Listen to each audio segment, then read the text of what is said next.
Bhushan jewellers, अनमोल रिश्तों के लिए। मैं एक बात कहना चाहूँगा आप सबको कि देखो, जो माननीय मुख्यमंत्री हैं हमारे ठाकुर सुखविंदर सिंह सुक्खू जी, वो हमेशा एक वर्ड को बोलते आए हैं आज तक कि हमारा जो विकास है वो गांव के अंतिम व्यक्ति तक पहुंचना चाहिए। और उस दिशा में हमारा जो डिपार्टमेंट है पूरी गंभीरता के साथ, और मैं खुद पूरे प्रदेश भर का दौरा कर रहा हूँ।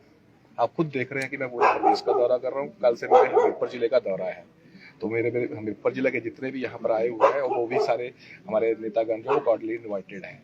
ठीक है, तो मेरी भरसक कोशिश है कि गांव के जो अंतिम व्यक्ति हैं, चाहे वो मनरेगा के लोग हैं, चाहे वो विडोज हैं, चाहे वो एकल नारीज हैं, चाहे वो हमारे टेक्निकल लोग हैं जिन्होंने ITI वगैरह की हुई है, चाहे वो इलेक्ट्रीशियन है, प्लम्बर है, फिटर हैं, वेल्डर हैं, मिस्त्री हैं, कारपेंटर हैं, हम सब लोग इन लोगों को जोड़ने भी जा रहे हैं। और साथ में जितने भी हमारे जो हम 13 लाख जो है हमारा डिपार्टमेंट जो है वो इन लोगों को देने जा रहा है, इनके लिए हम पूरे प्रयत्नशील हैं।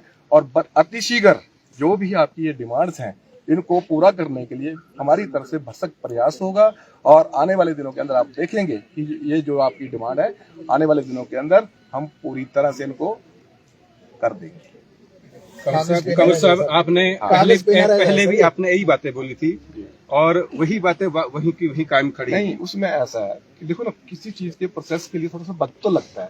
तो 2 साल से सरकार है सुने और आप भी काफी अरसे से हो गए। जो आपने पहले भी बातें की, उस बातें के एक कदम भी देखो, जहां से हम ताल्लुक रखते हैं मुख्यमंत्री का गृह जिला, आज इसी स्थिति है। सुबह 5 बजे लोग लाइनों में खड़े होते हैं, वहां पे फ्रस्ट्रेट हो रहे हैं और उसके बावजूद उनका एक भी क्लेम आगे नहीं गया। आपने जो यहाँ से फॉर्म पेंडिंग गए हैं, आपने बोला था जल्दी से उनकी वाइफिकेशन करिए, उनको तुरंत भेजिए, वो वंडर वैसे के वैसे ही पड़े हैं। आप ये बोल देंगे लोगों को कि जी आपके बेनिफिट हम रिलीज कर रहे हैं, कर देंगे, वो तो तब होगा ना जब प्रोसेस चलेगा वहां पे।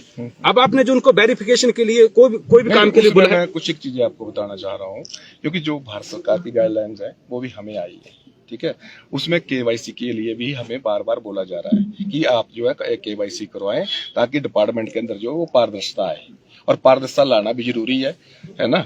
तो इसलिए हम पारदर्शिता के नाम पे सर 2 साल आप, और ये भी बता, और मैं कुछ ये भी बताना चाह रहा हूँ आपको कि जो हमारे LW है प्रदेश भर के अंदर, हमारे जिलों के अंदर, वहां से हमारे पास आज मैं मीटिंग के अंदर बताऊंगा भी आपको कि जितनी भी आज तक अगर हमारे पास 4.5 लाख जो लोग रजिस्टर्ड हैं और जिनकी अभी KYC हमारा डिपार्टमेंट जो है वो कर रहा है, उसमें से कुछ लोग जो है वो फ्रॉड भी पाए गए हैं। वो आपको मैं डिटेल हर जिले की मैं आपको अभी अब हमारी मीटिंग होगी, उस मीटिंग के अंदर मैं आपको डिटेल भी सारी बताऊंगा। उन पे एक्शन करो। मैं वही बोल रहा हूँ, कंवर साहब, दिक्कत ये है ना, इसी करके इस प्रोसेस में थोड़ी सी वो कमी आ रही है, लेकिन आने वाले दिनों के अंदर आप देखेंगे कि हम आपकी इन सारी प्रॉब्लम्स को सॉर्ट आउट करेंगे, क्योंकि हमारी सरकार जो है वो मजदूरों के साथ है, श्रमिकों के साथ है, आम जनता के साथ। साहब, आपने एक बात बोली है, मैं सर भी हम पे हैं, आपने कहा कि जो वेरिफिकेशन है या जो फ्रॉड पाए गए उनको हम बिल्कुल सहमत है आपकी बात से।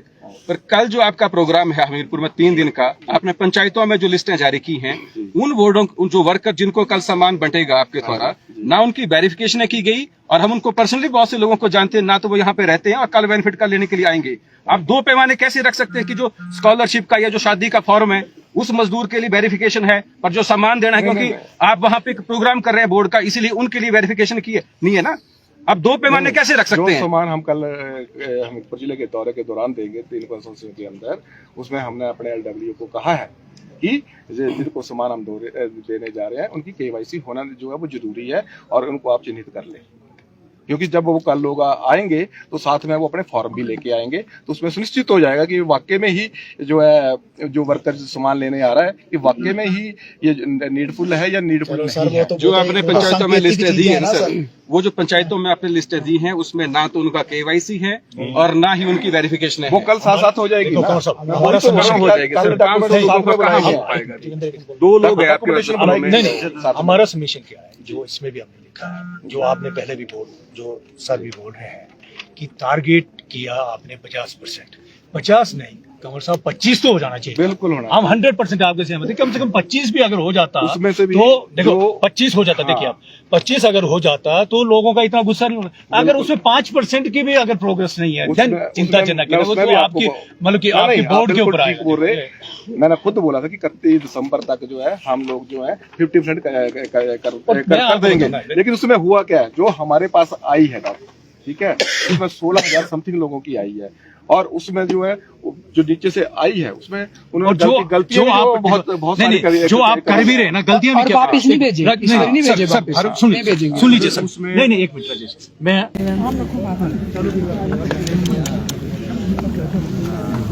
चलो जी महाराज जी, किस बात को लेके गिराव?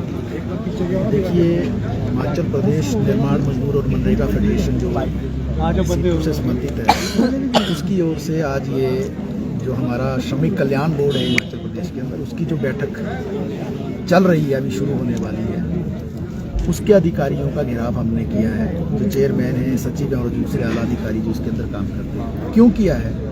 क्योंकि जब ये वर्तमान सरकार सत्ता में आई, उसके अगले ही दिन हिमाचल प्रदेश के अंदर जो लगभग 4.5 लाख लोग जो श्रमिक कल्याण बोर्ड के दायरे में कवर थे, आपको मालूम होगा 1996 में हमारे देश में कानून बना था निर्माण मजदूरों को लेकर, बाद में उसमें मनरेगा मजदूरों को भी शामिल कर दिया गया। ये कानून हिमाचल प्रदेश के अंदर 13 साल लागू नहीं हुआ था, तो हमारी ही यूनियन सीटू जो है माननीय उच्च न्यायालय पहुंची और वहाँ जो है हमने केस दायर किया और माननीय उच्च न्यायालय ने निर्णय दिया कि एक श्रमिक कल्याण बोर्ड जो है लाखों लाखों मजदूरों के लिए हिमाचल प्रदेश के अंदर बनना चाहिए, जो पूरे देश के अंदर एक कानून बना था उसके अंतर्गत। लेकिन इस कानून के बनने के बाद और श्रमिक कल्याण बोर्ड के बनने के बाद जो लगभग 13-14 साल जो बेनिफिट मिल रहे थे मजदूरों को, जब ये सरकार सत्ता में आई, अगले ही दिन पहला निर्णय इसने जो लिया, ये सारे के सारे आर्थिक लाभ रोकेंगे। ये मजदूर कौन है? ये सबसे गरीब मजदूर हैं, और इसलिए जो है इस श्रमिक कल्याण बोर्ड के अंतर्गत जो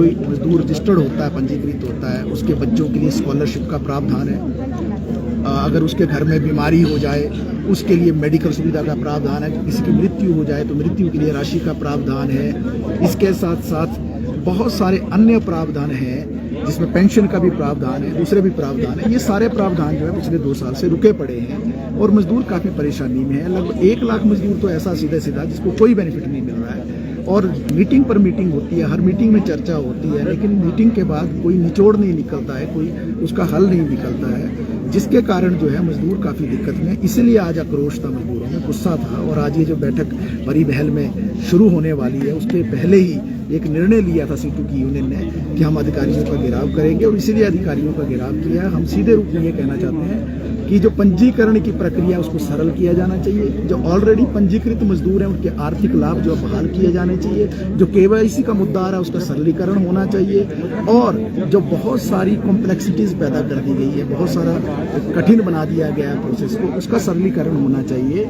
अगर ये सारी बातें नहीं होती हैं तो निश्चित तौर से आपके सामने ही हमने चेयरमैन और सचिव को कहा है कि अगर इनका समाधान नहीं होता, आने वाले समय में एक बड़े आंदोलन की ओर जो है हम हिमाचल प्रदेश के अंदर बढ़ेंगे। और ये लगभग लाखों जो मजदूर हैं, ये जगह जगह जहां अधिकारी जाएंगे इनके, जैसा आप चेयरमैन साहब कह रहे हैं कि हम जिलों का विजिट कर रहे हैं, तो जाएंगे तो वहां पर इनका मुकाबला जो है मजदूरों के आंदोलनों से होगा। इसलिए बेहतर यह है कि आज की जो बैठक है उसमें इस संदर्भ में उचित निर्णय लें और मजदूरों के आर्थिक लाभ हो उसको तुरंत जो है बहाल करें।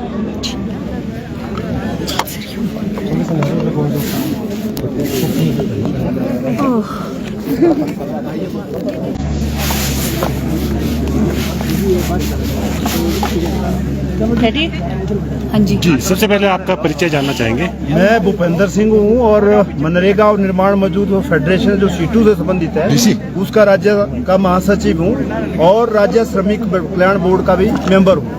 आज हमारी यूनियन के माध्यम से यहाँ जो श्रमिक कल्याण बोर्ड है हिमाचल प्रदेश का, उसकी जो 47वीं जो बैठक है यहाँ प्रस्तावित है, यहाँ होने जा रही है परी महल में।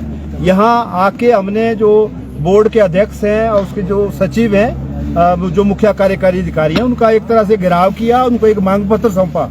और ये घेराव करने की जरूरत इसलिए पड़ी कि पिछले 2 साल से जब से वर्तमान सरकार है बनी है, तब से बोर्ड के अंदर 1 लाख से ज्यादा मजदूर ऐसे हैं जिनके बच्चों की छात्रवृत्ति का पैसा, बच्चों की शादी का पैसा, बीमारी के इलाज का पैसा, मृत्यु होने पर जो मजदूर को जो कुछ सहायता राशि मिलती है, ऐसे जो सहायता राशि है 1 लाख मजदूरों की 500 करोड़ से ज्यादा लंबित है।